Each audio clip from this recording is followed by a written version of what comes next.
começando a aula de hoje, a gente vai começar a trabalhar aí com os ciclos de potência gás, tá? E o primeiro tipo de ciclo de potência a gás vão ser os representativos de motores a pistão de combustão interna. Então, basicamente, aqui a gente vai trabalhar com ciclo Otto e ciclo diesel, tá? Só que antes de a gente começar a trabalhar com esses ciclos Otto e diesel, é importante a gente definir aí alguns conceitos importantes, tá? Que vão ser utilizados tanto para ciclo Otto quanto ciclo diesel, que são os ciclos mais conhecidos de motores a combustão interna, como alguns outros ciclos que utilizam um gás como fluido de trabalho. Então, a gente vai ver também isso para ciclos de turbinas a gás, por exemplo, que vai ser o próximo assunto, tá? Então, o ciclo de potência a gás é um ciclo onde o objetivo é gerar potência através da conversão de parte de uma energia térmica, que geralmente é gerada lá por uma queima de combustível, transforma parte dessa energia térmica em um trabalho, e o fluido de trabalho que tu utiliza geralmente é um gás, tá? No caso aqui são os gases de combustão lá, na realidade é uma mistura de ar combustível que vai gerar os gases de combustão, tá? Então, quais são essas hipóteses aí do padrão AA, tá? E por que a gente utiliza essas hipóteses do padrão AA para análise de ciclos de motores a combustão interna? Bom, vamos pensar inicialmente como funciona um motor a combustão interna, né? Lá na câmara de compressão, lá na câmara de combustão, melhor dizendo. Eu vou ter lá, por exemplo, uma entrada, uma mistura de um ar com combustível, depois a gente vai ver em detalhes como isso acontece, tá? Então, eu vou ter ar, uma parcela de ar, uma parcela de combustível, vou ter a mistura dos dois. Eu tenho a queima dessa mistura, isso gera uma energia térmica que eu vou utilizar para gerar trabalho. O processo químico, então, real é uma mistura de ar com combustível, tem lá o processo de combustão e eu vou ter os produtos da combustão. Então, se eu tiver aqui um nitrocarboneto, por exemplo, entrando no combustível, um ar, vou ter lá como produtos de combustão, por exemplo, CO2, vapor de água, N2 que estava presente no ar e assim por diante. Vai depender muito da composição do combustível. Mas o fluido que entra não é o mesmo que sai, né? Eu tenho lá um processo químico aqui dentro da câmara de combustão.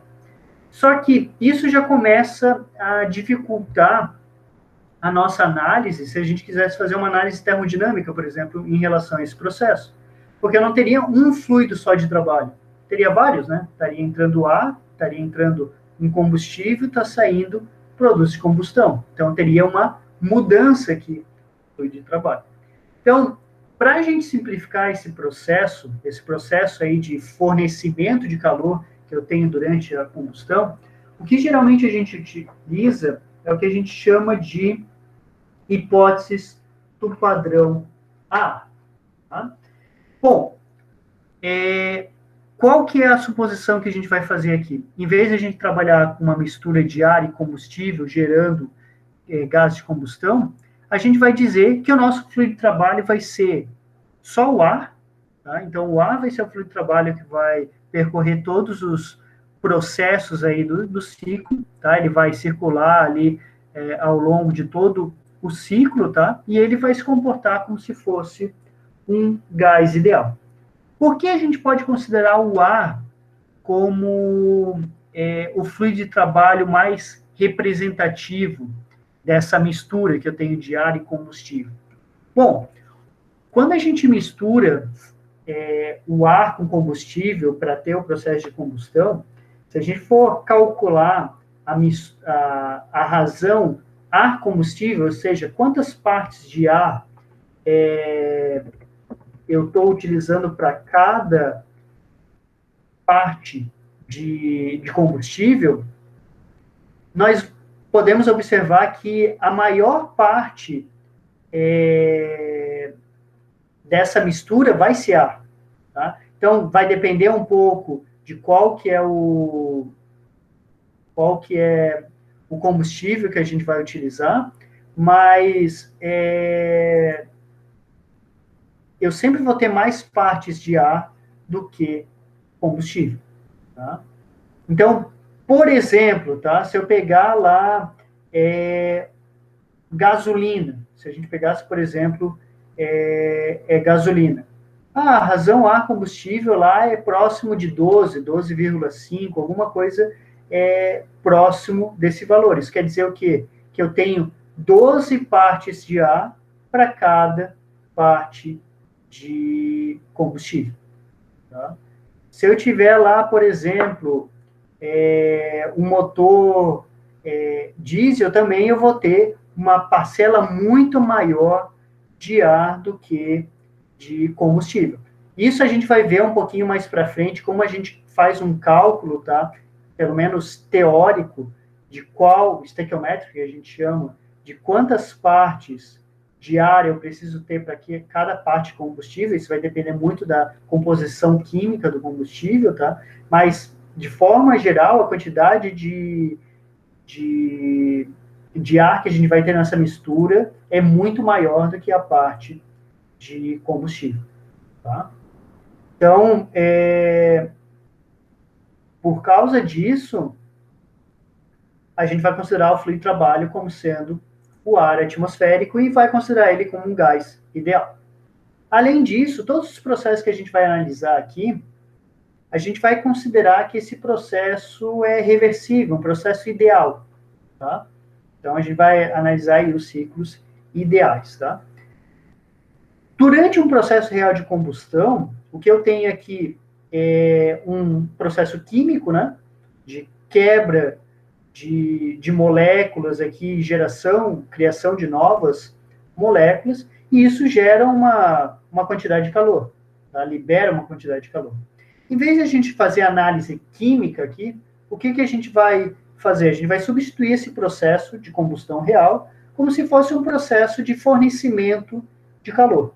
Então, esse calor que está entrando aqui, que está aquecendo o ar, que agora a gente está considerando o ar como fluido de trabalho, é a quantidade de calor que eu teria lá liberada durante o processo químico. Então, a gente vai substituir esse processo aqui por um processo de fornecimento de calor pro ar.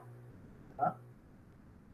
E aquele processo que eu tenho de rejeição dos gases de combustão para o ambiente atmosférico, ao final do processo de combustão, né? Esses gases são direcionados lá para o escapamento do carro e são liberados para a atmosfera. E, consequentemente, esses gases têm uma determinada energia térmica, né? Então, tem uma liberação de calor para a atmosfera. Esse processo de rejeição de calor, a gente vai considerar, em vez de considerar o processo de escapamento, né, do ar, a gente vai substituir isso por um processo de rejeição de calor, que vai retornar o ar para as propriedades que ele teria antes de ele entrar na câmara de combustão. Tá? Isso a gente vai ver um pouquinho ali, um pouco mais para frente, quando eu mostrar aqui o ciclo. Tá? Então, essas são as hipóteses do padrão AA.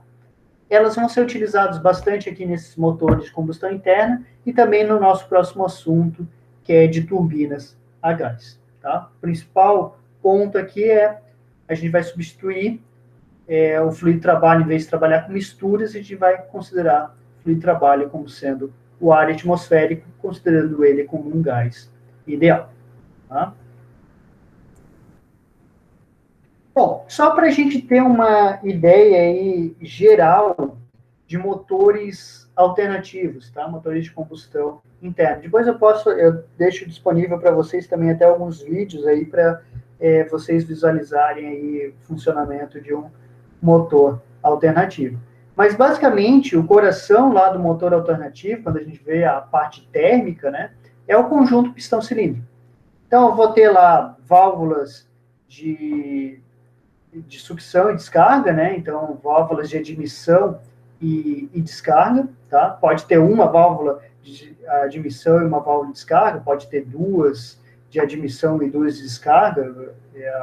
Por exemplo, motores de 16 válvulas, né? São 4 cilindros, cada cilindro lá tem 2 válvulas de admissão e 2 de descarga. Vai depender muito de cada uma das configurações do motor, tá? mas basicamente ele tem a válvula de emissão, onde vai entrar o fluido, certo? Para motores a gasolina, a gente vai ver um pouquinho mais para frente, o que entra aqui vai ser já uma mistura do ar com a gasolina, tá? O ar e o combustível, e vai, depois, pela válvula de descarga, vai sair os gases de combustão ao final do processo de combustão. Se eu pego um motor a compressão, né, um motor a diesel, por exemplo, o que vai entrar é só o ar. Entra o ar, a gente vai comprimir só o ar, e daí depois de comprimir o ar é que é injetado o combustível. Tá? Depois eu vou mostrar aí um videozinho só para vocês visualizar. Tá? Então, aqui está uma representação de um conjunto pistão-cilindro, tá?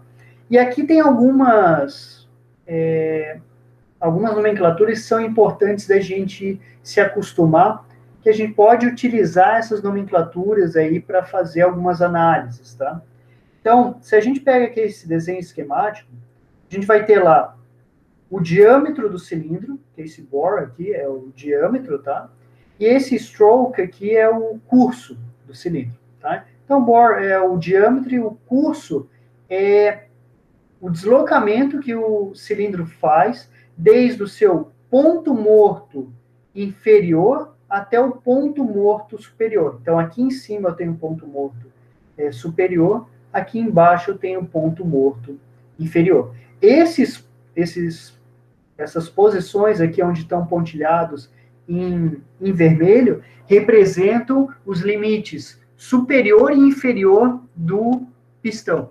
Tá? Então, o pistão vai chegar no máximo até aqui e depois vai descer no máximo até aqui.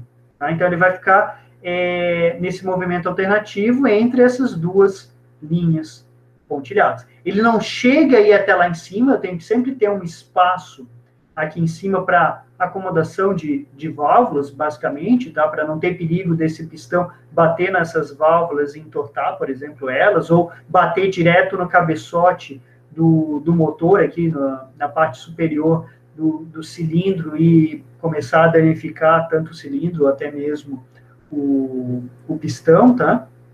Então, eu tenho que ter um espaço aqui que vai ficar, que é o que a gente chama de volume morto, tá? Que é o que está representado aqui, ó. Aqui é o volume morto. E a mínima posição que eu tenho lá no pistão, ele vai estar aqui no ponto morto inferior, onde eu vou ter toda essa câmera aqui disponível. Tá? Então, as minhas câmeras vão ser essa daqui toda, que é quando ele está no ponto morto inferior, e essa daqui quando ele está no ponto morto superior. Existe uma razão entre o volume máximo, que é esse, não é só o volume em rosa aqui, tá? É o volume todo aqui, tá? Esse volume máximo pelo volume mínimo, ou seja, o volume quando eu estou no ponto morto inferior sobre o volume quando eu estou no ponto morto superior. A razão entre esses volumes é o que a gente chama de razão de compressão. Tá? É um dos parâmetros que mais diferenciam um motor a combustão por centelha, né, que são os motores a gasolina e a álcool, por exemplo, e um motor diesel. A gente vai ver que motores diesel têm razões de compressão muito maiores do que a razão de compressão que eu tenho no motor a gasolina ou no motor a álcool. Tá? Então, isso é uma das principais diferenças aí dos motores. E tem uma razão para isso, a gente vai ver um pouquinho mais para frente. Tá? Então, esses daí são, talvez, os parâmetros principais aí de um motor, pelo menos o conjunto pistão-cilindro, de um motor alternativo, tá? Um motor a combustão. Beleza? Bom, a gente sabe que, depois a gente vai ver como que é o funcionamento, tá, do motor, mas a gente sabe que à medida que o pistão fica fazendo aquele movimento alternativo, e daí eu vou ter a admissão de ar, de combustível, vou ter a compressão dessa mistura, a queima dessa mistura e a geração de trabalho, a gente sabe, à medida que esse pistão vai fazendo esse movimento alternativo, ele vai gerar um ciclo lá, depois a gente vai ver em detalhes como que é esse ciclo, aqui só tem uma representação, tá? Mas ele vai gerar um ciclo, representada aqui no diagrama PV, pressão, volume, e a integral desse ciclo, basicamente, vai ser o trabalho gerado, tá? O trabalho líquido gerado. Tá? Então, esse é o objetivo do motor a combustão. Eu faço alguns processos aqui de admissão, compressão, exaustão, expansão e exaustão, para gerar algum trabalho líquido. Bom, aqui tem uma representação do trabalho líquido gerado durante esse processo. A gente pode definir um parâmetro chamado de pressão média efetiva, tá? Que representa o trabalho líquido gerado. Então, pressão média efetiva é o trabalho líquido gerado pela variação de volume que eu tive ali dentro do meu cilindro. Ou seja, o volume máximo, que é aquele onde eu vou estar no ponto morto inferior, sobre menos o volume mínimo, que quando eu estou no ponto morto superior. Então, trabalho líquido é volume máximo menos volume mínimo. Tá? Eu poderia escrever isso daqui também, e deixa eu até copiar isso daqui para a gente discutir um pouquinho. Eu poderia escrever isso daqui também, ó. Isso tanto em função de energia, tá? Ou de energia por volume, quanto por energia específica por volume. O que quero dizer com isso? Bom, esse termo aqui, ó, é o que a gente chama de pressão média efetiva. Tá? A gente vai utilizar essa sigla aqui, ó, PME, tá? Pressão média efetiva.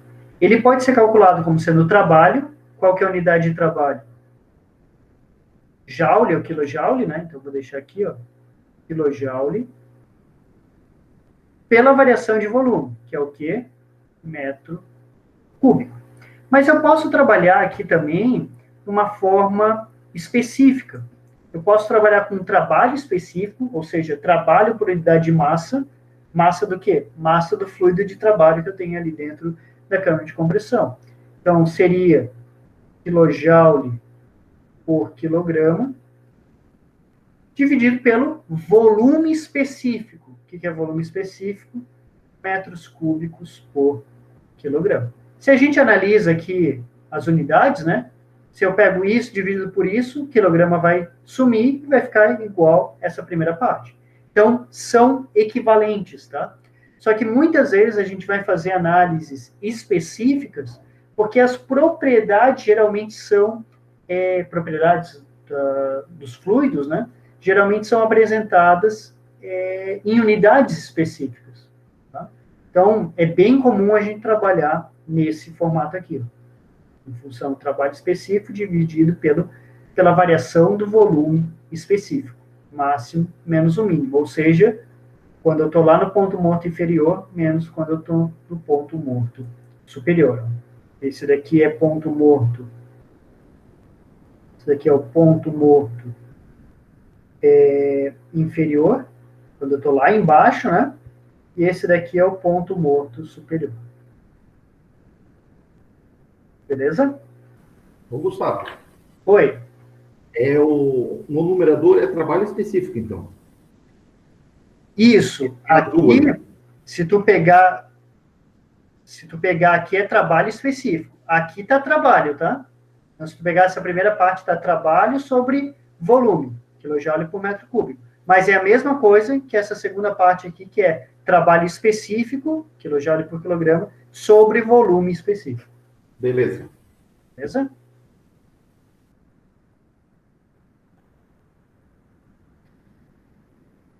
Esse parâmetro aqui, ele basicamente vai representar qual que é a pressão média, qual seria a pressão média que eu teria num ciclo, se eu pegasse toda essa minha área aqui do trabalho e jogasse aqui embaixo. Pega essa área, joga aqui embaixo, tá? Entre o volume mínimo e o volume máximo, e para dar essa área aqui, eu vou ter que ter um determinado valor de pressão aqui. Então, o valor de pressão onde essa área aqui desse retângulo fica igual à área dentro do ciclo é o que a gente chama de pressão média efetiva. Isso daqui serve para quê? Muitas vezes serve para fazer comparações entre motores, tá? Então, para tu ter uma análise comparativa, muitas vezes tu não tem nem o mesmo volume deslocado entre os motores, né? Então, para fazer uma comparação mais realista, a gente pega e faz análise aqui entre o volume máximo e mínimo e compara as pressões médias efetivas. Não quer dizer que a pressão média que eu tive lá durante o processo é esse valor aqui. Não, a pressão média vai estar aqui em cima, né? A pressão média que eu tenho no processo. Isso aqui é só um parâmetro que a gente usa geralmente para fazer comparações entre motores diferentes. Tá? Que a gente chama de pressão média efetiva. Bom, então vamos inicialmente aí entender como que funciona os motores de combustão interna de 4 tempos, tá? Primeiro a gente vai falar dos motores de 4 tempos. É o que mais a gente vai trabalhar aqui. A centelha. Tá? Basicamente, a gente tem essa nomenclatura de motores de 4 tempos, tá? Porque a gente vai ter basicamente 4 processos, tá? 4 situações que a gente tem ao longo do ciclo. Tá? Então, esse daqui é um ciclo real, tá? Um ciclo real de um motor a combustão por centelha, tá? Que são os motores aí representativos de motores a gasolina, motores a álcool, tá? Operam com base nisso daqui. Todos os motores que tem lá uma válvula de ignição, tá? São os motores Otto, tá? Do ciclo Otto, os motores a centelha. Então, basicamente, o que a gente vai ter, né?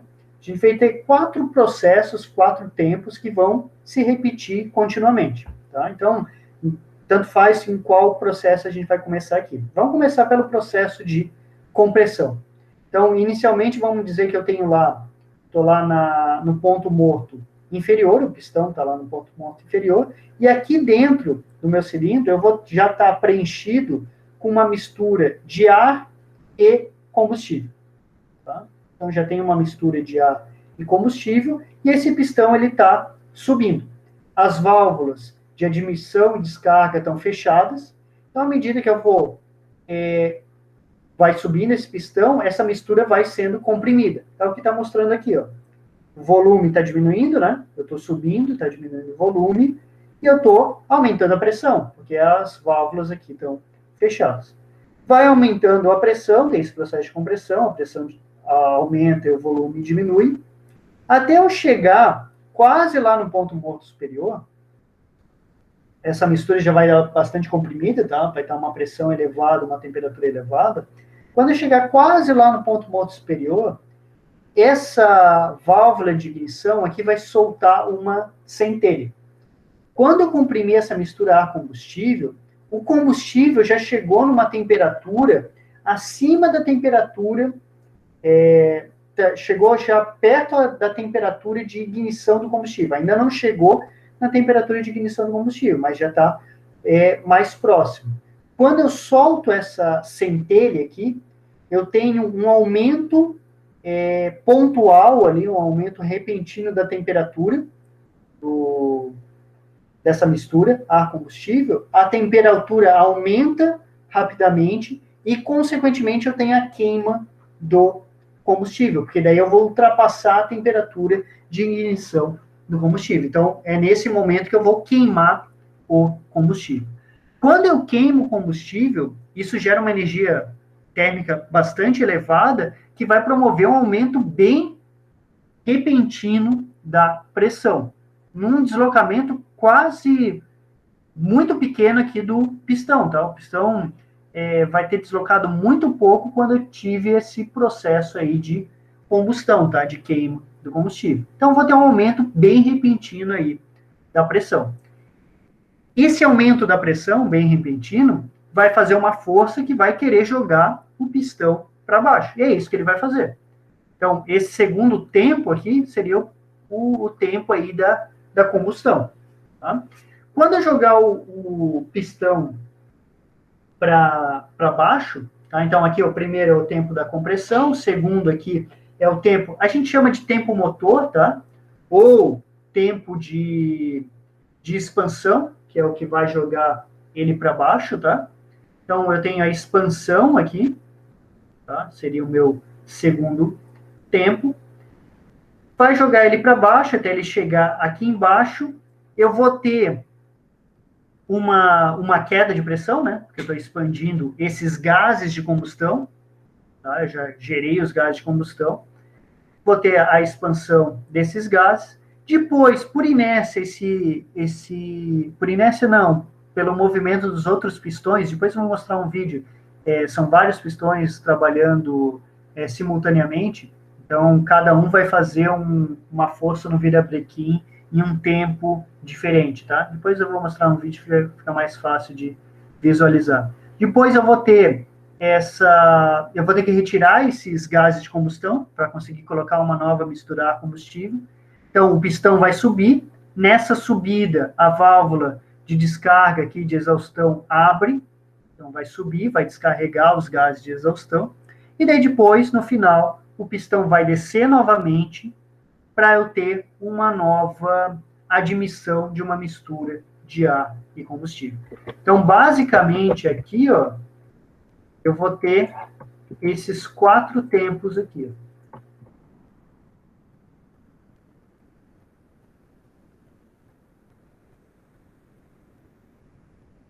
Então, vou ter lá o tempo de compressão. Esse primeiro é o tempo de compressão. O segundo é o tempo que a gente chama de motor, tá? Ou expansão. O terceiro é o tempo de descarga. E o quarto vai ser o tempo de admissão. Tá? Então, são os 4 tempos que a gente tem aqui. Que a gente observa eles também aqui no ciclo termodinâmico, né? Num diagrama PV, por exemplo. Aqui representa a pressão dentro do cilindro. Então, por exemplo, pegando aqui, ó, admissão. Eu tenho uma admissão partindo lá do ponto morto superior até o inferior, então quando eu estou aumentando o volume, então eu tenho admissão. Durante esse processo eu tenho que ter uma pressão aqui dentro da câmara de combustão um pouco menor do que a pressão atmosférica, né, para succionar essa mistura ar-combustível, então por isso que aqui o tempo de admissão está um pouquinho abaixo da pressão atmosférica. Tá? Terminou o tempo de admissão, tem a compressão, vou começar a comprimir, diminuindo o volume, aumentando a pressão. Quando chega até lá, quase lá em cima, eu vou ter a faísca aqui, né? Vai aumentar bastante a pressão, vai gerar essa pressão elevada, vai jogar o pistão para baixo, daí eu vou ter expansão, ele vai indo lá para baixo. Quando eu chegar lá, quase no ponto morto inferior, vai abrir a válvula de exaustão, começa a ter retirada dos gases, e daí, quando está quase lá chegando no ponto morto superior, abre-se a válvula de admissão para admitir uma nova mistura de ar combustível. Então, basicamente, por isso que é chamado de motores 4 tempos, tá? Então, aqui está os 4 tempos. Os motores 2 tempos, a gente vai ver um pouquinho depois, eles basicamente vão fazer 2 processos disso daqui de cada vez. Então, se vocês olharem aqui, um motor 4 tempos, o que acontece? O pistão, para fazer um ciclo termodinâmico, o pistão vai ter que subir, descer, Então, basicamente, eu vou ter que ter 2 rotações lá no meu eixo de manivelas, que vão acionar o pistão, tá? Então, eu vou ter que ter 2 rotações no eixo mecânico, né? Para gerar um ciclo termodinâmico. Então, eu vou ter basicamente 2 ciclos mecânicos para ter um ciclo termodinâmico. O motor a 2 tempos, ele com um ciclo mecânico, eu já consigo ter um ciclo termodinâmico. Depois eu mostro um videozinho aí só para vocês visualizarem. Beleza? Só para vocês verem aqui um pouquinho, eu vou colocar... Aqui eu deixei disponível uma página, só para vocês visualizarem uma animação de um motor 4 tempos, tá? Se ele vai abrir aqui.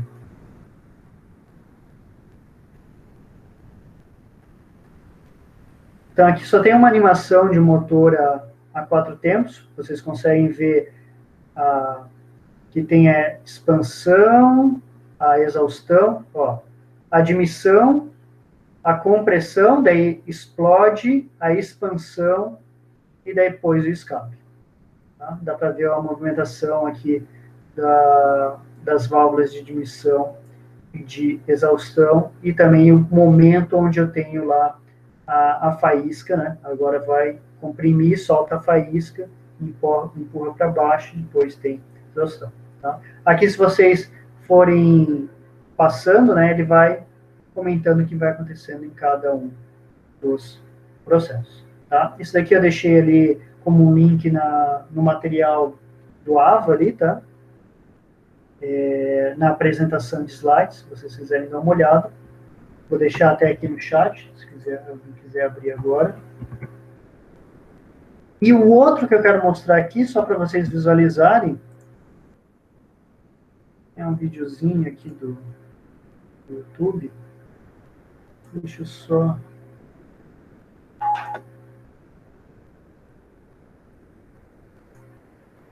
só pular o anúncio que ele tem aqui.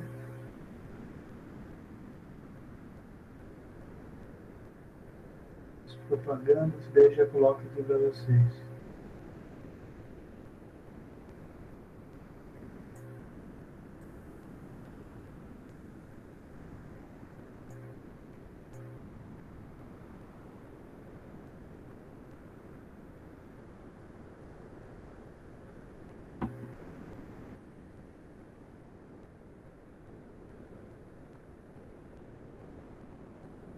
Então, aqui tem a válvula de ignição, né?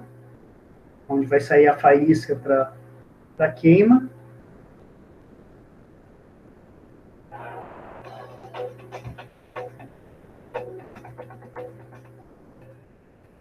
Conjunto do pistão de cilindro.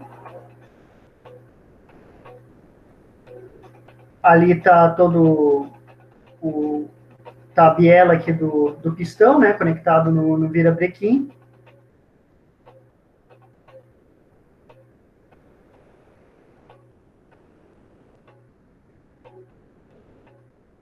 E aqui a gente começa a ver a atuação das válvulas de admissão e de descarga, né?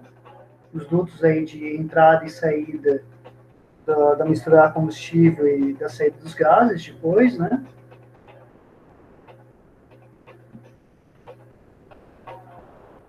Então, ó, tempo de exaustão. Vou ter o tempo de admissão agora. Vai entrar a combustível. Tempo, vou ter a compressão agora, queima, e daí depois expansão e exaustão.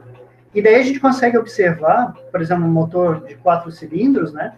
Os tempos não acontecem todos ao mesmo tempo para cada cilindro. Então, em cada um dos cilindros vai ter um momento onde eu vou estar gerando o trabalho, né? O trabalho, basicamente, eu vou gerar somente lá no tempo motor, né? No tempo de expansão, onde eu tenho a queima do combustível que eu vou empurrar o pistão para baixo. Então, para eu sempre ter esse tempo motor, esses cilindros vão operar aí de forma não todos ao mesmo tempo, né? Aqui a gente só está mostrando algumas modificações, né? Com mais válvulas, por exemplo, tá? Então, aí tem que mudar a posição. Posso ter alterações também na câmera, na parte superior ali do pistão, para auxiliar esse processo de mistura do ar e do combustível, tá? Aí tem, por exemplo, um caso de 4 válvulas, tá? 2 de admissão e 2 de exaustão, os motores de 16 válvulas, né? 4 vezes 4, né? 4 válvulas por cilindro, motor de 4 cilindros, e está aí as 16 válvulas. E daí pode ter várias configurações do motor, né? Motor em linha, onde os pistões estão tudo estão em linha, né? Estão alinhados. Pode ter motores em V, né? Os V8, por exemplo. E daí eu tenho uma configuração que forma lá os cilindros em V. E daí pode ter outras configurações aí também, tá? Então tem diferentes aí. Aqui é um V, deixa eu ver se tem 8 ali. Não consegui ver ali, mas é uma configuração em V aqui, né? Eu acho que tem 4 de cada lado, né? Então esse daqui seria um V8, por exemplo.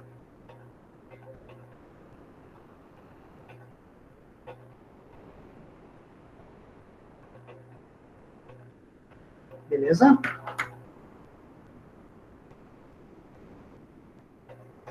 Então, só para vocês darem uma visualizada aí no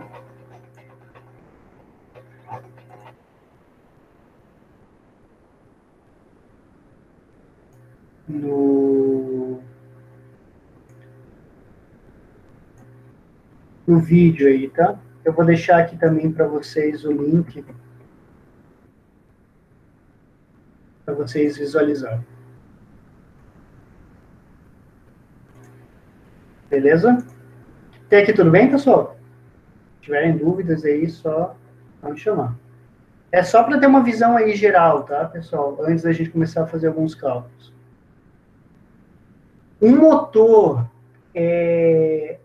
Então, esse daqui era um motor 4 tempos, né?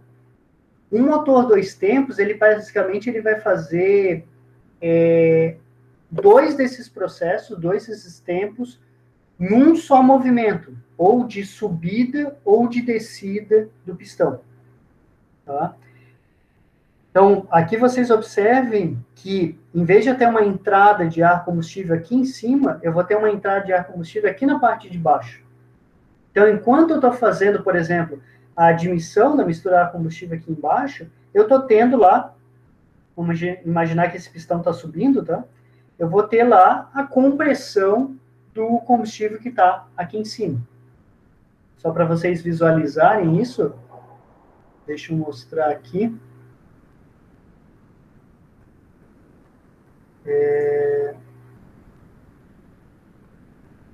Vou colocar aqui em tela cheia.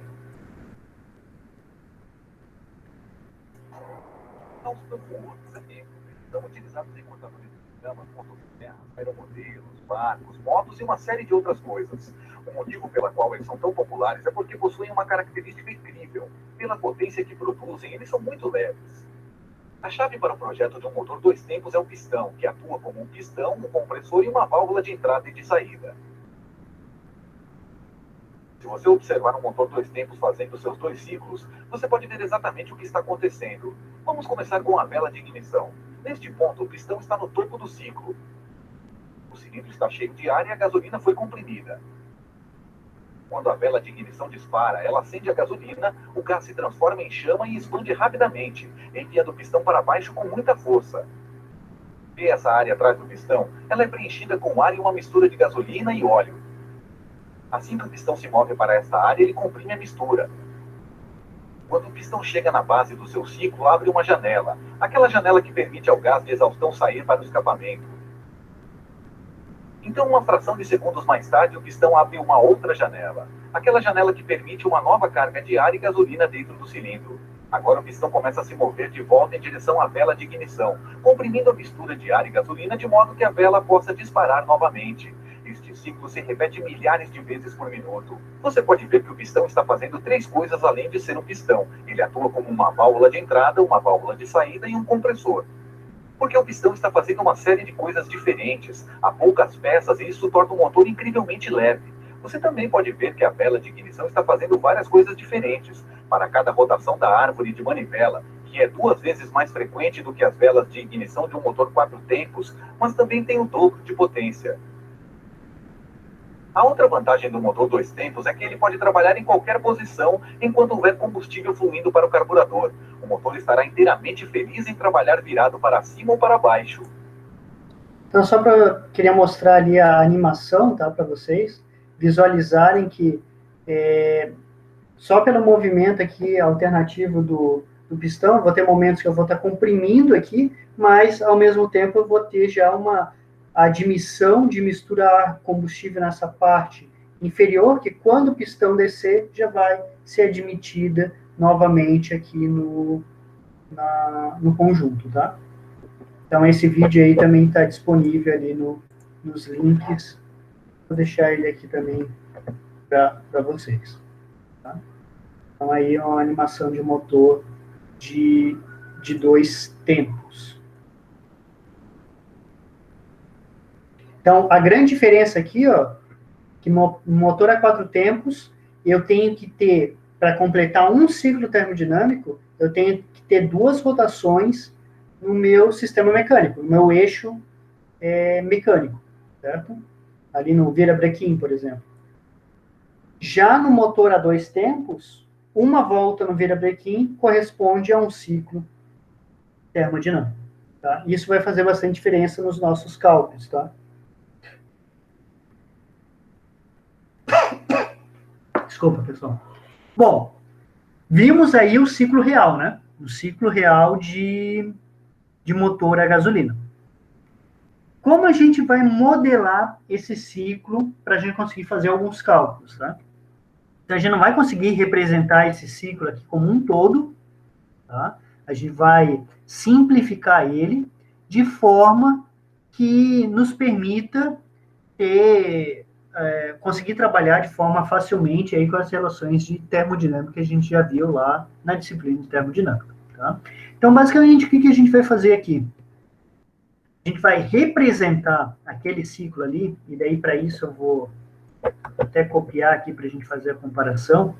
Vou deixar os dois aqui, ó.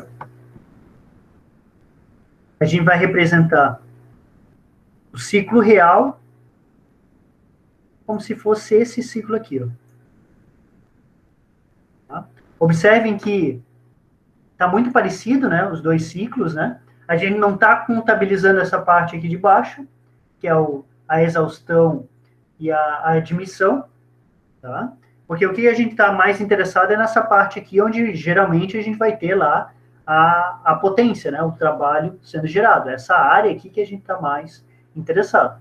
Claro que a gente vai fazer algumas simplificações para esse processo. Então, por exemplo, esse processo aqui de ignição e combustão, né? Eu falei para vocês que ele ocorre de forma muito rápida, né? Ou seja, o volume, o deslocamento do pistão durante esse processo aqui é quase nulo, né? Durante a combustão. Ela acontece devido a uma faísca, e isso acontece muito rapidamente. Idealmente, a gente vai considerar esse processo como sendo um processo a volume constante, tá? Não é, né? Ele tem uma curvatura aqui, eu tenho uma pequena variação de volume durante esse processo, mas a gente vai considerar ele como um processo a volume constante. O processo de rejeição de gás aqui, rejeição de calor, que é o que a gente vai considerar na hipótese de padrão AA, para daí ter essa exaustão dos gases, também é um processo aqui que é quase volume constante. Então, aqui a gente também vai representar como sendo volume constante. E os processos de compressão e expansão, não sei se vocês se lembram lá de termo, quando a gente analisava processos de compressão e de expansão, nós geralmente considerávamos esses processos como processos isentrópicos. O que é um processo isentrópico? É um processo onde a entropia se mantém constante. Tá? Então, a gente vai considerar basicamente aqui processos de compressão isentrópicos e processos de expansão isentrópicos. E a outra grande diferença que a gente vai ter aqui é que a gente vai considerar o nosso sistema como se fosse um sistema fechado, para cálculos, tá? Então, é como se eu tivesse ar aqui dentro desse conjunto pistão-cilindro e eu não tivesse nem saída nem entrada desse ar. Tá? Não vou modelar aqui os processos de admissão e exaustão, conforme apresentado aqui. Eu vou considerar que eu tenho um processo de um processo em um sistema fechado, ou seja, uma quantidade fixa de massa. Então, basicamente, o que a gente vai ter no nosso ciclo vão ser quatro processos, tá? Um processo aqui de compressão, que a gente chama esse processo 1, 2 aqui, ó, que é um processo de compressão isentrópica.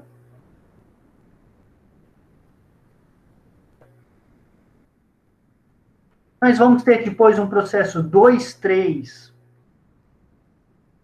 que vai ser um processo onde eu vou ter a queima do combustível, né? Como que a gente vai representar essa queima do combustível, quando a gente viu as hipóteses padrão A, como sendo um processo de fornecimento de calor. Então, vai ter um processo aí de fornecimento de calor.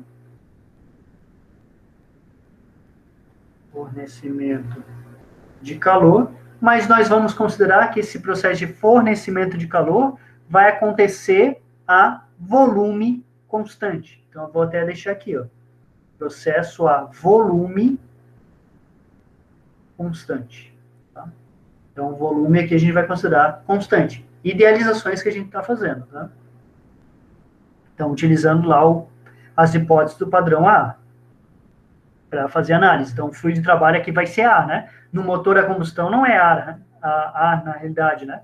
Eu tenho uma mistura ar-combustível sendo comprimida, depois eu vou ter uma exaustão dos gases de combustão.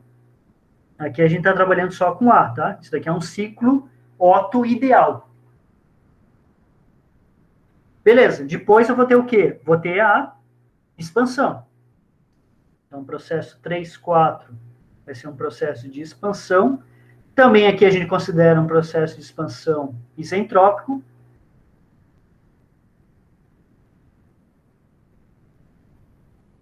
Aqui, a gente considera que durante esse processo, tanto de compressão quanto de expansão, a gente não tem troca de calor, né?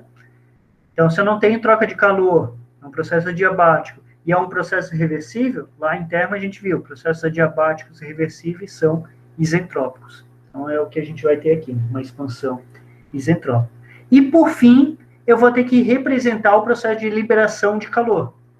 Então, vai ser esse processo aqui final, que a gente vai modelar ele como volume constante, vai ser o processo de liberação de calor.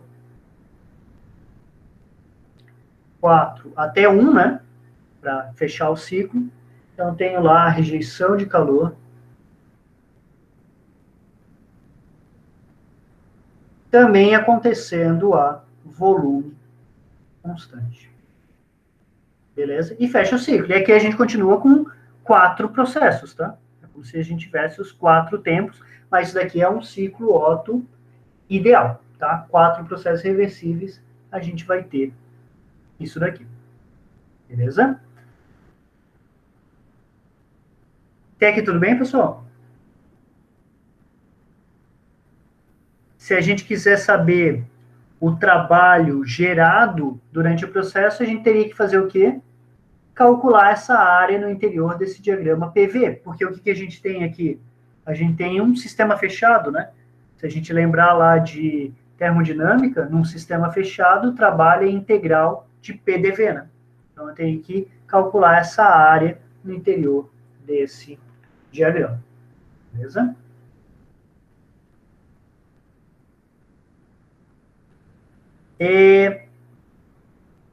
Depois a gente vai ver como que a gente vai calcular esse trabalho, tá? A gente vai utilizar lá a primeira lei da termodinâmica para calcular.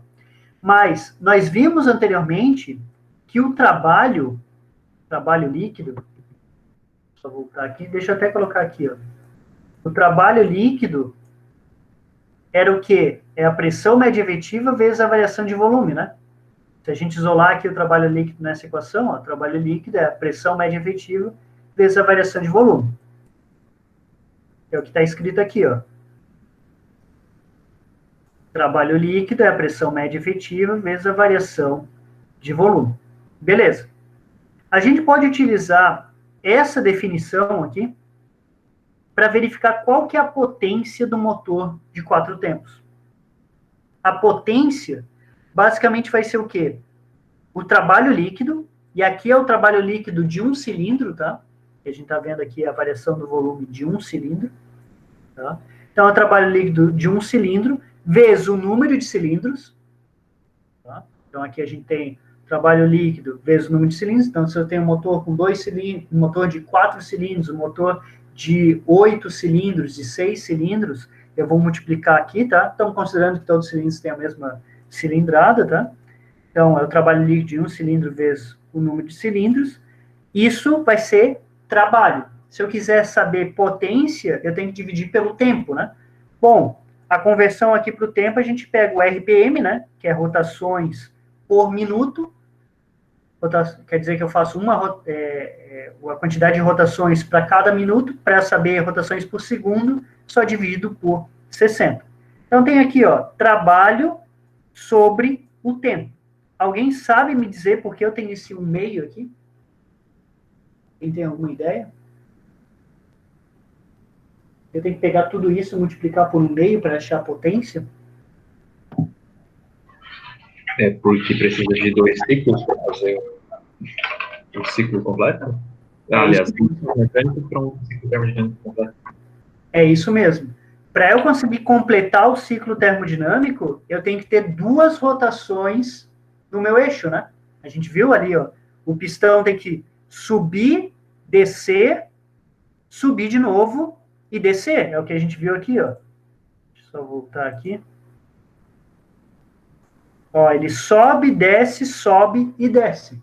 Então, para eu fechar o meu ciclo, o meu pistão tem que ir para cima, tem que descer, ir para cima e descer. Então, ele tem que fazer 2 ciclos, né? Um ciclo seria ele subir e descer, mais um ciclo ele subir e descer. Então, 2 ciclos mecânicos para completar um ciclo termodinâmico. Quando a gente vê o RPM, a gente está vendo o mecânico, né? Quantas voltas eu tenho lá, quantas rotações eu tenho no eixo. Então, para cada 2 rotações no eixo, eu completo um ciclo termodinâmico. Por isso que eu tenho esse 1/2 aqui, tá? Esse 1/2 a gente utiliza quando a gente tem um motor a 4 tempos. Se eu tivesse um motor a 2 tempos, quanto ficaria isso daqui? Ficaria 1/2 aqui também? Seria 1, né? Ficaria 1. Porque no motor a 2 tempos, um ciclo mecânico equivale a um ciclo termodinâmico. Então, esse ponto vocês têm que tomar cuidado, tá? Então, 1/2 para 4 tempos, 1 para 2 tempos, tá? O que a gente pode fazer aqui, se a gente quiser, tá? Abrir um pouco essa equação. Então, o trabalho líquido de um cilindro é isso daqui, né?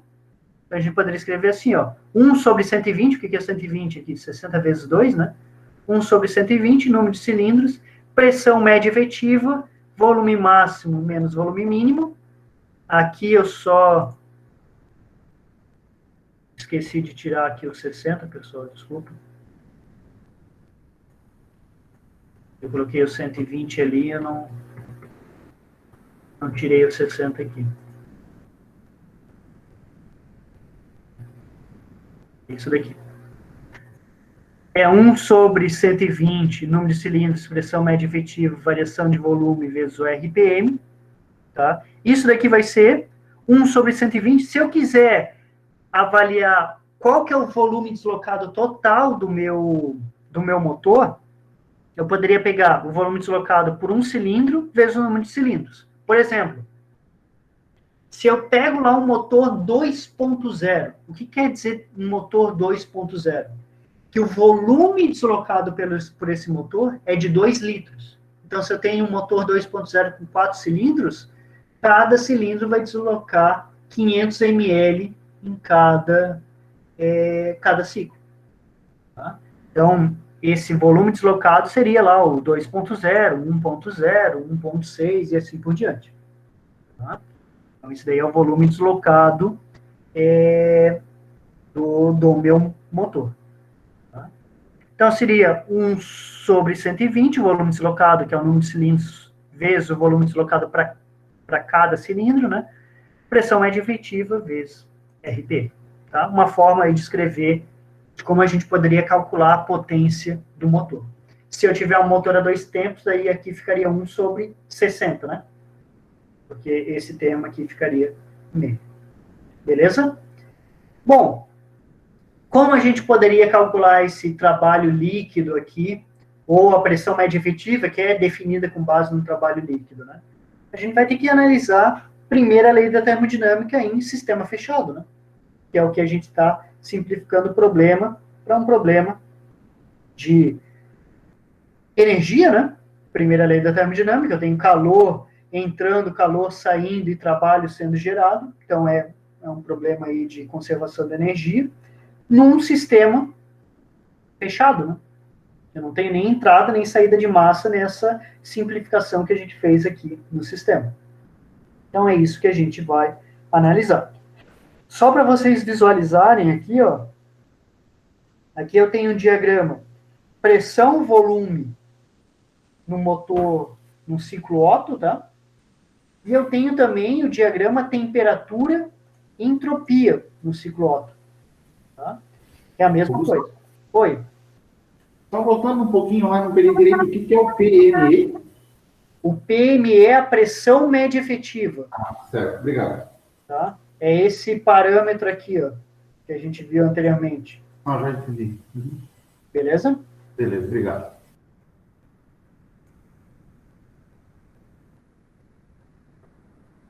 Então, aqui eu só estou mostrando para vocês duas formas de representar o ciclo Otto, tá? No diagrama PV, esse daqui é geralmente o mais utilizado, tá? Mas aí a gente pode representar ele também assim, ó, no diagrama TS. Então, observem aqui, ó, processo de compressão, 1, 2. Processo entrópico, tem aumento de pressão, certo? Nesse processo de diminuição do volume. Se a gente colocar no diagrama TS, o que está acontecendo, ó? Processo entrópico, 1, 2 aqui, ó, entropia constante. Quando eu tenho esse processo de compressão, eu tenho um aumento de pressão e temperatura. Então, eu tenho uma elevação da temperatura aqui no ponto 2. Daí, depois, de 2 para 3, eu tenho um processo de fornecimento de calor a volume constante. Ó, aqui eu tenho um processo a volume constante, 2 a 3, fornecimento de calor. Chego aqui no ponto 3, do 3 ao 4, eu tenho um processo de expansão isentrópico, 3, 4, expansão, quando eu tenho expansão, eu tenho uma queda de temperatura, né? E o processo é entropia constante. E no fim, eu tenho uma rejeição de calor. Estou rejeitando o calor, processo a volume constante, até eu chegar no meu estado inicial, que é o estado 1. Para a gente analisar cada um desses processos aqui, o que a gente vai utilizar? Primeira lei da termodinâmica. O que diz a primeira lei? Calor menos trabalho, né? Aqui eu estou escrevendo de uma forma bem geral, né? Calor que entra menos calor que sai, mais trabalho que entra menos trabalho que sai, é igual a variação da energia interna. A energia que entra menos a energia que sai é igual a variação da energia interna. Beleza? Então, é isso daqui que a gente vai fazer para analisar cada um desses processos. Tá? Então, vamos fazer aqui uma análise de primeira lei, vendo esses processos aqui. Tá? Então, só vou pegar aqui os diagramas, só para a gente relembrar aqui da primeira lei da termodinâmica.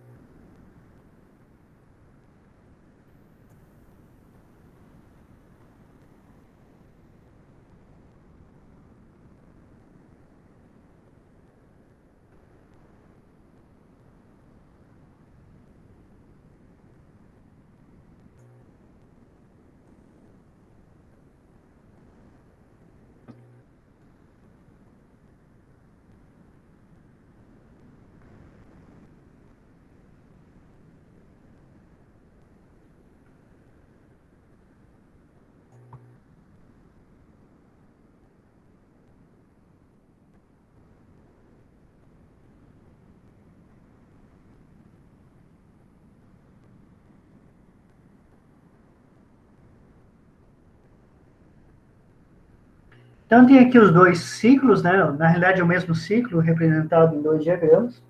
Vamos aplicar a primeira lei, vamos pegar aqui dois exemplos só para a gente verificar. Então, vamos, lembrando, né? Primeira lei, eu tenho lá um sistema fechado, né? No caso, a gente tem aí um conjunto pistão-cilindro, representando aqui, ó, um pistão-cilindro. Então, esse daqui seria o meu sistema, né? E basicamente a primeira lei diz o seguinte, ó. Energia que entra menos o que sai é igual à variação da energia interna, né? Ou de forma mais geral, né? Calor, trabalho, né? Calor menos trabalho é igual à variação da energia interna. Essa daqui é a primeira lei de um sistema fechado, tá? Então, se a gente for analisar, por exemplo, vamos pegar aí o processo 1, tá? O primeiro processo, processo de compressão aqui. Então, no processo de compressão, seria o processo de 1 até 2, a gente teria o quê? Nesse processo aqui de compressão, eu tenho alguma troca de energia em relação a calor aqui? Eu estou fornecendo calor ou retirando calor durante esse processo isentrópico aqui?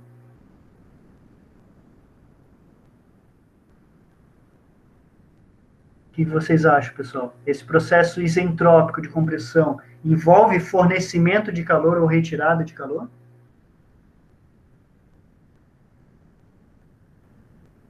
Não, né? Não envolve. Lembrem-se que o processo isentrópico é um processo adiabático reversível, né? Então não envolve nem fornecimento de calor, nem retirada de calor. Então esse termo aqui já vai ser zero, né? Calor vai ser zero. Eu vou ter o quê? Eu vou ter uma entrada de calor. Então, se eu for analisar aqui, ó, vou ter uma entrada de calor, então o trabalho vai ser negativo, né?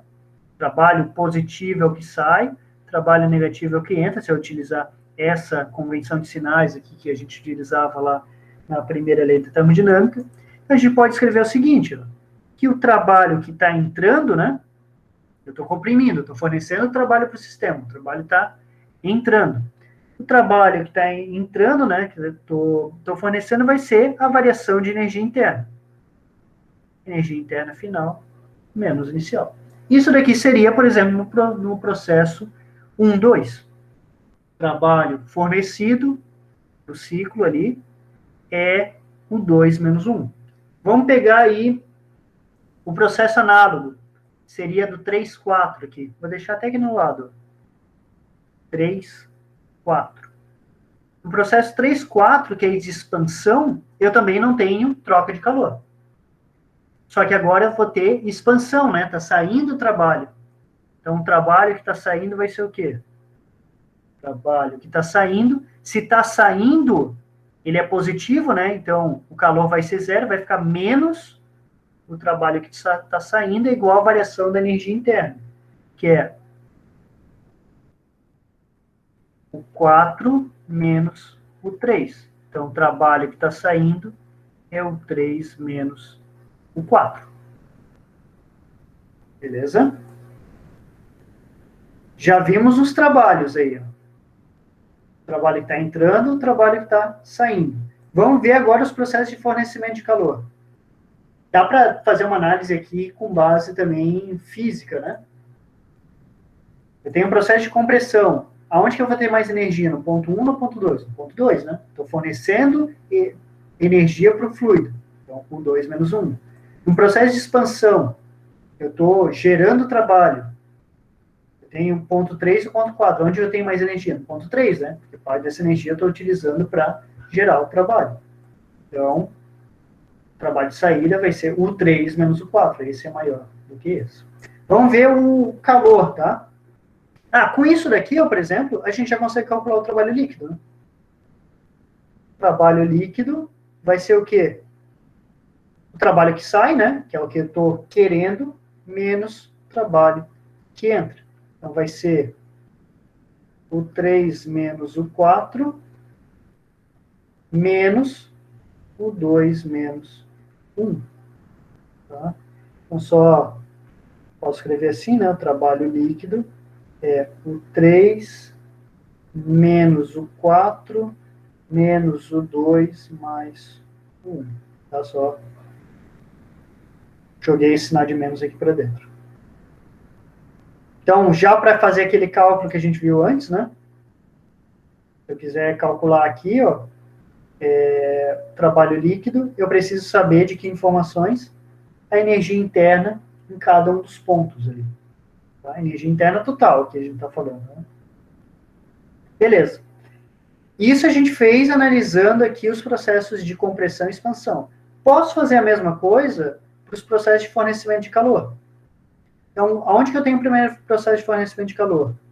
2 para 3. Então, de 2 para 3, que é o fornecimento de calor.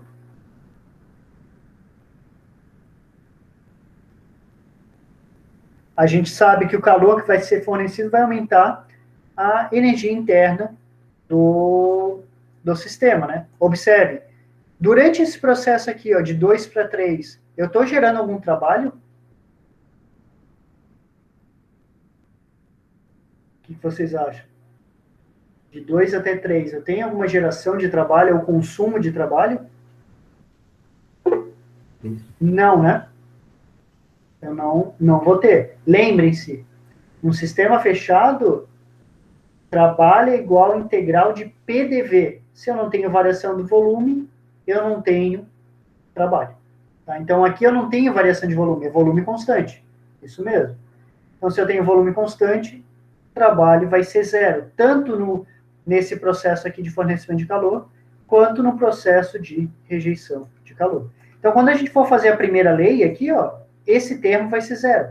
Vai ficar calor igual variação de energia interna. Então, ali no fornecimento de calor, o calor que está entrando, eu vou chamar de QH, que é o que geralmente a gente usa lá na nossa nomenclatura, né? Vai ser energia interna final menos energia interna inicial. E do processo 3 até 4, não, 3 até 4 não, de 4 até 1, né, que é a rejeição de calor, o QL, o calor vai estar saindo, né? Então, é menos QL é igual a U1 menos U4, não, menos inicial. Ou seja, QL é igual a U4 menos 1.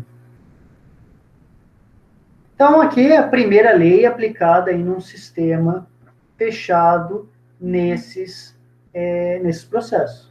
Com base nisso, por exemplo, a gente já poderia calcular qual que é a energia interna, né? Qual que é a eficiência. Qual que é a eficiência de um ciclo Otto? Eficiência térmica de um ciclo Otto. É o trabalho líquido, eficiência de uma máquina térmica sempre é o que tu quer, né? O trabalho líquido sobre o que tu fornece, que é o QH. Então, o trabalho líquido vai ser o 3 menos o 4 menos o 2 mais o 1 sobre o QH, que é o 3 menos o 2.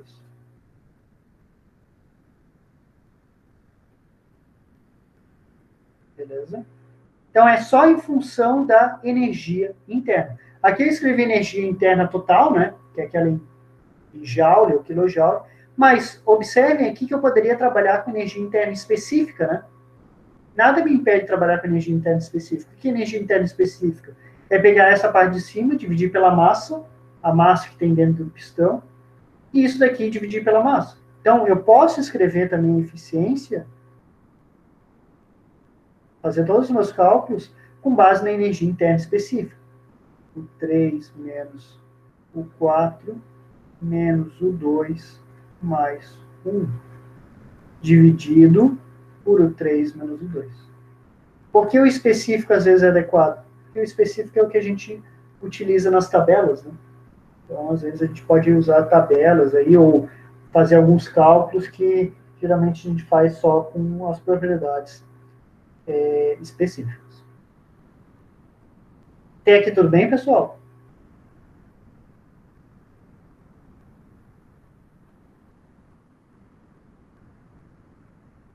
Então, aqui é uma forma de a gente representar a eficiência térmica, por exemplo, do ciclo Otto.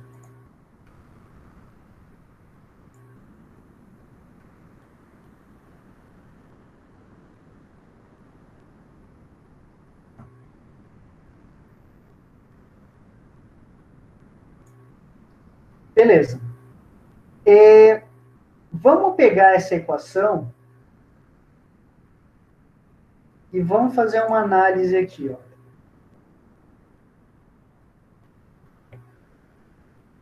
Eu vou querer trabalhar um pouquinho com essa equação aqui, porque eu percebo aqui que eu tenho várias diferenças de energia interna, né? Então, eu poderia até deixar escrito isso daqui, ó. Vou deixar escrito isso daqui assim, ó. Só vou copiar aqui em cima, tá? Eficiência térmica do ciclo Otto vai ser igual, a gente viu que era 3 menos o 2 menos o 4 menos 1. Eu vou deixar assim, tá? Como eu tinha escrito anteriormente, só para a gente trabalhar um pouquinho aqui, ó. Que é o 3 menos o 2. Ó, o 3 menos o 2, observem aqui, ó. O 3 menos o 2 menos o 4 menos 1, tá? Eu só reajeitei aqui, tá? Se eu fizer a distribuição aqui, fica menos o 4 mais o 1, que é o que tem aqui, ó, menos o 4 mais 1, tá? Só reescrevi assim, para deixar isso daqui, ó, nesse formato aqui, ó, eficiência, só um outro formato de representar a eficiência. O 3 menos o 2, eu tenho aqui e aqui, né? Então vai ficar 1 menos o 4 menos o 1 sobre o 3 menos o 2, tá? Só vou deixar nesse formato aqui. Observem que a eficiência, a gente pode escrever ela se a gente souber essas variações aqui de energia interna. Então, para a gente trabalhar um pouquinho mais com essas variações de energia interna, vamos relembrar alguns conceitos lá de termodinâmica. Tá? Algumas coisas bem simples que a gente viu lá quando a gente estudou termodinâmica. Então, tinha algumas relações que a gente via lá em termodinâmica que muitas vezes a gente utilizava para facilitar aí as nossas análises. Então, uma delas era quando a gente queria representar variações de energia interna, variações de entalpia de gases, em função do calor específico, né? Então, a gente se lembra que a gente poderia representar uma variação de energia interna como sendo o DU igual a CVDT, e daí se eu quisesse pegar isso daqui, ó, vou até copiar aqui, e quisesse calcular uma variação de energia interna, o que eu teria que fazer aqui era integrar nos dois lados, né? Aqui eu tenho variação de energia interna. Se eu quiser calcular a variação de energia interna usando essa equação, tem que pegar aqui, ó, integrar aqui. Então, aqui vai ficar um ΔU, né, quando eu aplicar os limites de integração, e aqui vai ficar integral de CVDT. Uma das simplificações que muitas vezes a gente fazia era considerar esse CV, pegar um CV médio, um CV representativo. Tá? O CV ele varia um pouco com a temperatura. Mas se a gente pegar um CV representativo, um CV médio, a gente diz ali um determinado valor médio nesse intervalo, a gente diz que ele é constante. Se ele for constante, ele sai da integral, e daí vai ficar CV integral de TT, vai ficar CV ΔT. Então, aqui a gente poderia representar isso daqui como sendo CV ΔT, certo? Essa é uma das coisas que a gente viu lá em termodinâmica. Então, se a gente considerar calor específico constante, aqui a gente está vendo gases ideais, né? Então, o DU a gente pode escrever aí como ΔU, né? Vezes um CV, aqui está um CV médio, né? Vezes o delta, a variação de temperatura, tá? T2 menos T1. E se eu aplicar isso daí para entalpia, já estou deixando aqui entalpia, porque a gente vai utilizar entalpia para ciclo diesel, tá? ΔH vai ser CP ΔT. Até aí, nenhuma novidade, né? A gente utilizou isso daqui bastante lá em termodinâmica. Beleza. Deixei aqui também a equação do gás ideal, né? Porque a gente está trabalhando com ar, o fluido trabalha o ar, a gente está considerando ali como um gás ideal. Então, Dependendo da situação, às vezes a gente pode utilizar a equação do gás ideal para achar alguma propriedade que está faltando. Por exemplo, num estado, se eu souber a pressão e temperatura, eu acho o volume específico. Se eu souber a pressão e o volume específico, eu acho a temperatura. Então, às vezes, isso daqui vai ser importante para a gente achar alguma propriedade. Relembro aqui para vocês algumas propriedades do ar, tá? Então, CV do ar, a gente vai considerar aí 0,717 kJ por quilograma Kelvin. O CP, 1,004 kJ por quilograma Kelvin. E o R, a constante do ar, a gente vai considerar 0,287 kJ por quilograma Kelvin. Beleza. Isso aqui é a primeira parte. A gente reviu lá de termodinâmica. Escrever variações de energia interna, de entalpia, em função do CV e o CP, quando a gente está trabalhando aí com gás. Outra coisa que a gente via lá também em termodinâmica era as análises de processos isentrópicos. Aqui eu não sei se vocês se lembram, mas quando a gente analisava processos isentrópicos de gases ideais, existiam algumas relações que a gente poderia escrever para fazer a análise desses processos. Mas aqui tem que tomar cuidado. Isso aqui só vale para processos isentrópicos. E só vale se eu estiver considerando calores específicos constantes, tá? Que é a simplificação que a gente está fazendo aqui. Então, se eu tiver um processo isentrópico, aonde que eu tenho processo isentrópico aqui no meu ciclo? Só vou ter processo isentrópico entre o ponto 1 e 2 e entre o ponto 3 e 4. Tá? Então, entre o ponto 1 e 2 e entre o ponto 3 e 4, nesses processos aqui, ó, onde a entropia é constante, eu posso utilizar essas relações aqui. Ó. Tá? Então, isso daqui às vezes vai ser interessante. Ah, eu sei, por exemplo, entre 1 e 2, tá? Entre os pontos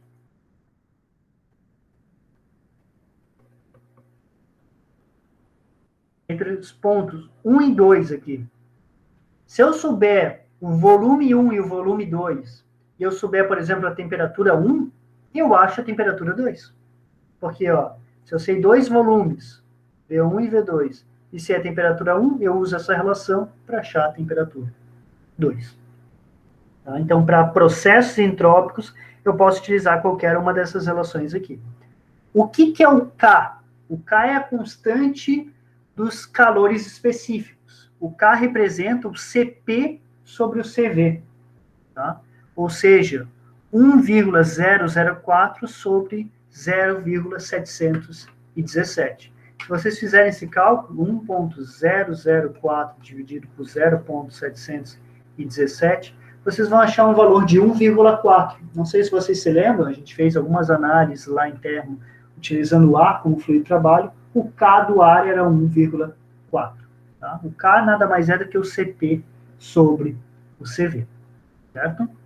Então, essas relações aqui, para processos entrópicos, vocês podem utilizar tranquilamente, tá? Vou até colocar aqui, ó. Vou tirar esse daqui e a esse. E colocar aqui.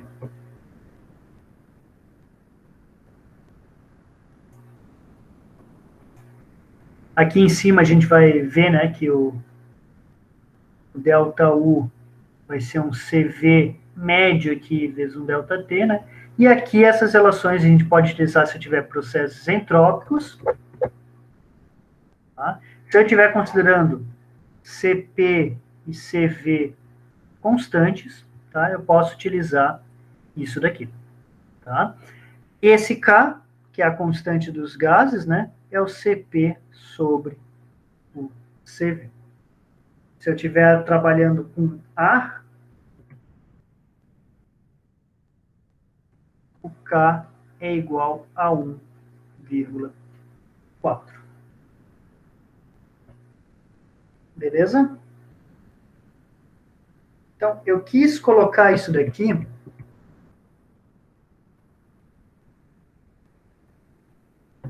Só apagar isso daqui, senão não vou. O A, o K é igual a 1,4. 4. Bom, quis relembrar isso daqui para a gente utilizar um pouco dessas informações que a gente viu lá em termo na continuidade aqui da nossa análise. Então, aqui a gente tem uma variação de energia interna. Consequentemente, eu vou poder calcular a eficiência como sendo, estamos considerando CP e CV constante, tá? Então, se a gente considerar aí, se CP, eu acho até interessante a gente colocar aqui, CP e CV constante, né? CP nunca é igual a CV, né? Só se eu estiver trabalhando com sólidos e líquidos. Então, CP e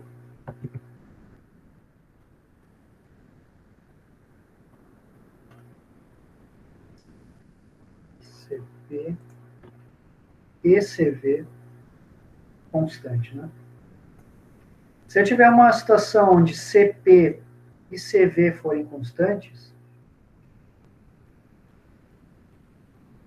eu posso pegar aquela minha equação que eu tinha deixado ali em cima e escrever assim, eficiência térmica do Otto vai ser 1 menos, em vez de escrever variação de energia interna, eu posso escrever CV T4 menos T1, que é a variação que está escrita aqui, 4 menos 1. E embaixo vai estar CV T3 menos T2. Sobre CV T3 menos T2. Bom, nesse caso aqui, o CV vai cortar, claro, estou considerando CP e CV constante, e daí a eficiência vai ser função apenas da temperatura. Então, se eu souber as temperaturas dos 4 pontos ali, eu sei a eficiência térmica.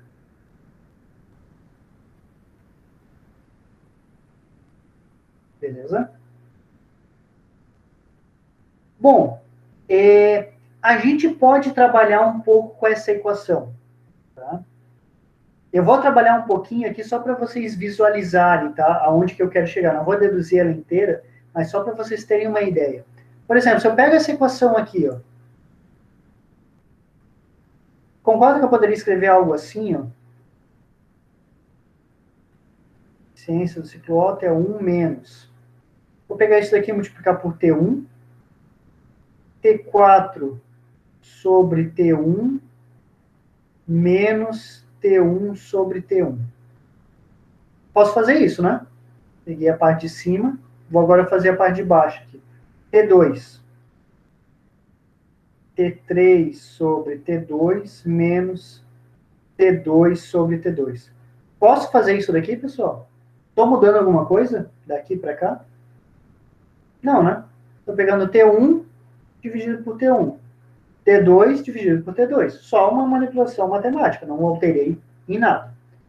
Então, esse termo aqui, por exemplo, ficaria 1, né? Esse termo ficaria 1, esse termo ficaria 1. O que a gente observa aqui? O que eu fiz aqui, né? Eu estou escrevendo aqui razões, que eu tenho T1 sobre T2, aqui eu tenho T4 sobre T1, T3 sobre T2.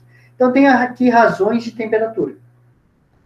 Por que eu estou fazendo isso? Se eu fizer uma manipulação matemática aqui, eu vou conseguir reescrever isso daqui em função dessas relações aqui. Tá vendo aqui, por exemplo, eu tenho T2 sobre T1? Aqui, T2 sobre T1.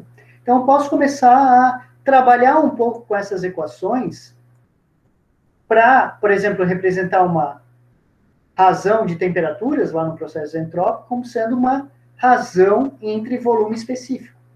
Tá? Dá para fazer isso daí. Tá? Tem que usar um pouco de manipulação matemática, mas dá para escrever aí razão de temperatura em função de razão de volume específico. Por que isso é interessante?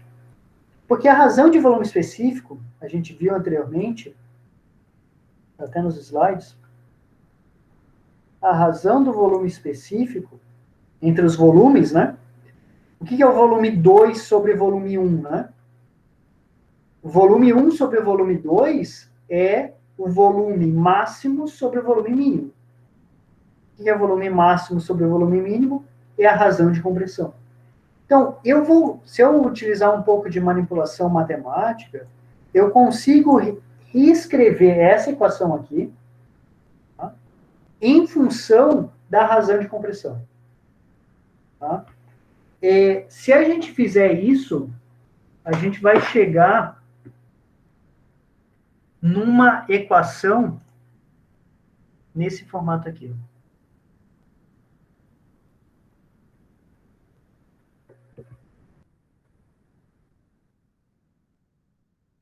Então, se a gente continuar essa dedução aqui, a gente chega numa equação nesse formato aqui, que é uma equação para a eficiência do ciclo Otto, tá?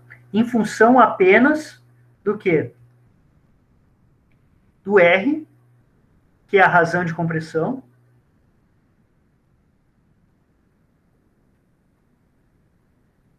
que nada mais é do que o volume máximo sobre o volume mínimo, ou volume específico máximo sobre o volume específico mínimo, que no caso dos pontos que eu indiquei aqui no diagrama, onde que eu tenho o volume máximo, V1, onde eu tenho o volume mínimo, V2.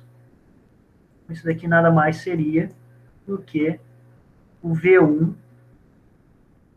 sobre V2, considerando aquelas numerações que eu coloquei lá. Função da razão de compressão e função do quê? Função do K. Esse outro parâmetro aqui, ó, só jogar isso daqui um pouquinho para o lado, só para não atrapalhar. Esse outro parâmetro aqui é o K, né?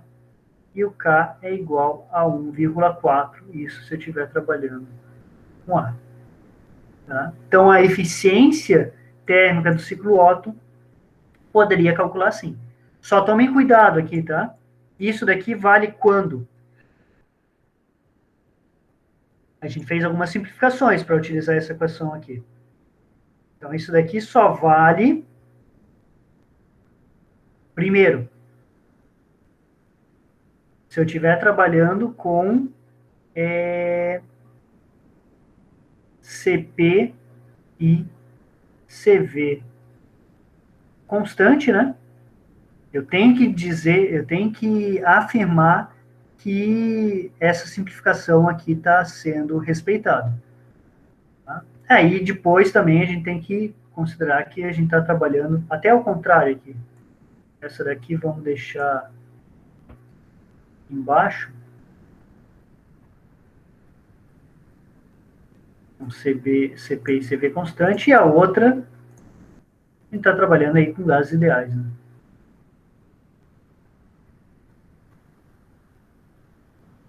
Que essas relações aqui que a gente utilizou valem para processos entrópicos de gases ideais, né? Está trabalhando aí com gás ideal, mas já é uma das hipóteses do padrão AA, né? Quando a gente utiliza as hipóteses padrão AA, a gente está falando que estamos trabalhando aí com gases ideais, com gás ideal. Beleza, pessoal?